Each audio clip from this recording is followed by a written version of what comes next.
What's up guys? Magluto tayo ng garlic butter shrimp. Let's go!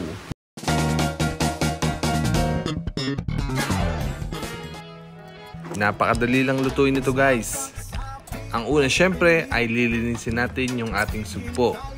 Ginugupit natin dito yung antena niya. Syempre hindi naman natin ito makakain. At pagkatapos niyan ay huhugasan naman natin ng sugpo sa tubig.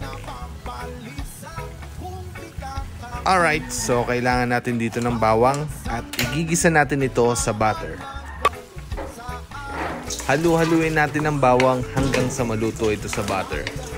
Mas maraming bawang guys ay mas malalasahan natin ang sarap ng ating lulutuing garlic butter shrimp. At kapag luto na nga ang bawang ay pwede na nating ilagay yung ating sugpo.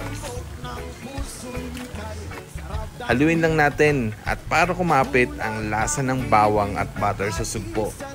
Ang recipe ito nga pala guys ay magagamit natin sa kahit anong handaan kasi napakadali nitong lutuin. Ang susunod na sangkap na ilalagay natin ay ang pamintang durog.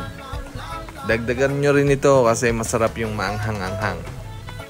At ito yung talaga magpapalasa sa ating garlic butter shrimp.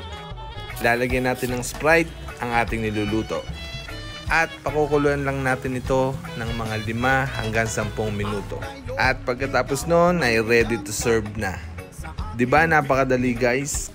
Comment nyo naman guys kung tagasan kayo para malaman namin kung saan nakaabot ang video na to. Ayan, luto na guys at titikman na ng apo ng mamay ang luto nating garlic butter shrimp. Alright, first bite. Ang sarap. Follow na kayo guys para maging updated kayo sa ating mga susunod na videos. I-share nyo guys para may guide kayo kung sakaling lulutuin nyo to. Let's go!